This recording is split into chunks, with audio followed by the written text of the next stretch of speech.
আমাৰ চেনেলৰ সমূহ দৰ্শকলৈ স্বাগতম জনাই আজিৰ ভিডিঅ'টো আৰম্ভ কৰিছোঁ। যিসকলে আজি প্ৰথমবাৰৰ বাবে চাইছে তেখেতসকলক আমাৰ চেনেলটো ছাবস্ক্ৰাইব কৰি ল'বৰ কাৰণে অনুৰোধ জনালোঁ আৰু শেষত যাতে এটা লাইক আৰু শ্বেয়াৰ কৰিবলৈ নাপাহৰে। আজি আপোনালোকক পদ্মিনী বাই মাষ্টাৰ্ছ কটনৰ এটা যোৰা দেখুৱাইছোঁ। মচুৰ কালাৰত আছে। এইখন হৈছে চাদৰখন।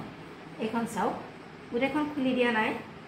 চাদৰৰ আচলত এনেদৰে ফুল আৰু বুটা আছে। কেমেৰা গৈছে, আপোনালোকে চাই লওক। এইটো হৈছে চাদৰৰ আচলটো। চাইড পাৰি এনেকুৱা, চাইডৰ আঁচু এনেকুৱা, আচলটো দেখিলে আপোনালোকে। আৰু গাত চাওক এনেদৰে বুটা আছে। এইখন হৈছে চাদৰখন। তেতিয়া আপোনালোকক দেখুৱাইছোঁ মেখেলাখন। এইখন চাওক, গোটেইখন মেলি দিয়া নাই, যিখিনিলৈকে প্ৰয়োজন সেইখিনিলৈকে দিছোঁ। আৰু এইখন হৈছে মেখেলাখন।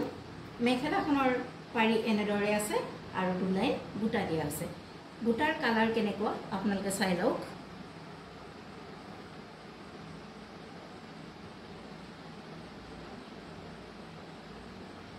এইখন হৈছে মেখেলাখন আপোনালোকে দেখিলে, আৰু এইখন হ'ল চাদৰখন। এয়া হৈছে পদ্মিনী বাই মাষ্টাৰ্ছ কটনৰ মাটিশালত বোৱা এযোৰ যোৰা আপোনালোকলৈ আগবঢ়াইছোঁ। যদিহে আপোনালোকৰ পচন্দৰ ভিতৰত পৰিছে তেনেহ'লে আপোনালোকে হোৱাটছআপত মেছেজ দিব বা আমাৰ লগত অৰ্ডাৰ কৰিবৰ কাৰণে যোগাযোগ কৰিব।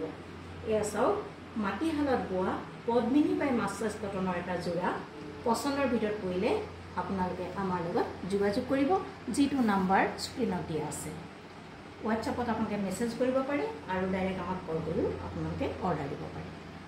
মাটিশালত বোৱা পদ্মিনী বাই মাষ্টাৰ্ছ কটনৰ এটা যোৰা মচুৰ কালাৰত, অতি মৰম লগা, গৰমত পিন্ধিবলৈ খুব আৰাম পাব।